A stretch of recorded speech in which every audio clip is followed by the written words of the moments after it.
अस्सलाम वालेकुम, मेरा नाम दानिश हुसैन। साहने वजीराबाद पर फवाद चौधरी ने ऐसे राजों से पर्दा उठाया और ऐसी बातें की हैं कि अकल दंग रह जाती है और ये सोचने पर इंसान मजबूर हो जाता है कि क्या वाकई ये बात सच है या महज इल्ज़ामात हैं। तो जहाँ पहले आईजी पंजाब की सिर्फ बात हो रही थी और उनको शक की निगाह से देखा जा रहा था उस वक्त के आईजी पंजाब फैसल शाहकार, लेकिन अब जो है उसमें डीपीओ का नाम भी आ रहा है। अब जो है उस थाने के एसएचओ का भी नाम आ रहा है और इस पर भी बात हुई है कि जेआईटी के साथ किस किस ने ताउन नहीं किया है। सबसे पहले डीपीओ गुजरात पर आते हैं। एक चीज़ की निशानदेही की गई है कि जब ये लॉन्ग मार्च लाहौर से आ रहा था तो उसमें इल्ज़ाम आयद किया गया कि लाहौर में तो बड़ी अच्छी सिक्योरिटी थी। आगे गुजरावाला है, चंदा किला है, बहुत अच्छी सिक्योरिटी थी। लेकिन जैसे ही गुजरात में इंटर हुए हैं, जैसे ही वज़ीराबाद पहुँचे हैं या गुजरात की हदूद में दाखिल हुए हैं, तो पुलिस की नफरी कम हो गई। गुजरात में जानबूझकर पुलिस की नफरी को, सिक्योरिटी को कम किया गया ताकि ऐसे माहौल बनाया जाए, एक मैदान प्रोवाइड किया जाए ताकि जो भी नापाक अज़ाइम लेकर आया है वो काम कर दिखाए। तो ये सारी सूरत हाल जो है इस तरह से बताई गई है और ये इल्ज़ाम आयद किया गया है। जेआईटी के जिस तरह से रिपोर्ट भी वैसे आगे उस पर भी हम कल बात करेंगे इंशाल्लाह। जेआईटी पर उन्होंने ये कहा है कि ताउन जेआईटी से नहीं किया गया। डीपीओ गुजरात को इसका मुर्द इल्ज़ाम ठहराया गया। फवाद चौधरी कहते हैं कि डीपीओ गुजरात ने जानबूझ के नफरी को कम किया।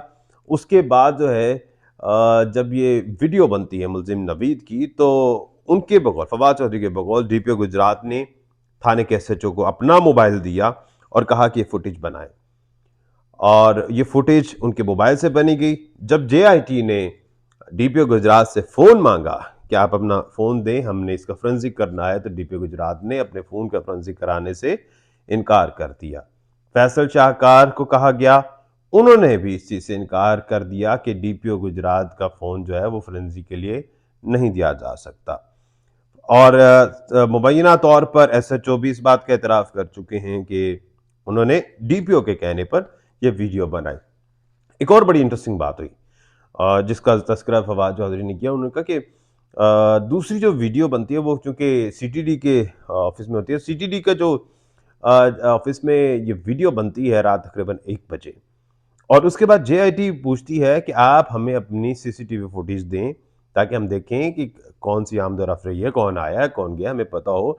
तो वो सीसीटीवी फुटेज मुबैना तौर पर प्रोवाइड नहीं की गई और मुबैना तौर पर अगले दिन जो है उस जगह की रीपेंट किया गया ताकि बैकग्राउंड पहचाना ना जा सके कि किस जगह पर खड़े होकर ये वीडियो बनाई गई है।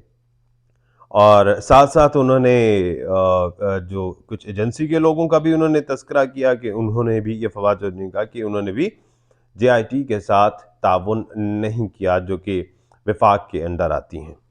तो ये तमाम तर सूरत हाल थी और अब लग भी ये रहा है कि बल्कि गुत्थियाँ सुलझने के बजाय गुत्थियाँ मज़ीद उलझ रही हैं और इसमें ब्लेम गेम जो है वो दोनों तरफ से शुरू हो चुकी है। और लेकिन ये चीज़ बड़ी ज़रूरी है कि कहीं ब्लेम गेम में जो असल कसूरवार है, जो जो इस सारे चीज़ों का मास्टरमाइंड है, कहीं आप उसको मिक्स अप ना कर लें। तो मेरे ख्याल से ये देखना भी बड़ा ज़रूरी है। अब ये तो आने वाला वक्त बताएगा कि डीपी गुजरात का इसमें कितना किरदार था, पॉजिटिव था या नेगेटिव था। एसएचओ जो बात कर रहे हैं वो सच है या झूठ है। फैसल शाहकार तो वैसे ही यहाँ से चूँकि अब जा चुके हैं तो पंजाब से, तो उन पर तो बात करना बनता नहीं है। आने वाले वक्त में इंशाल्लाह ये चीज़ें ज़रूर सॉर्ट आउट होंगी। दानिश हुसैन को इजाज़त दीजिए। अल्लाह ने के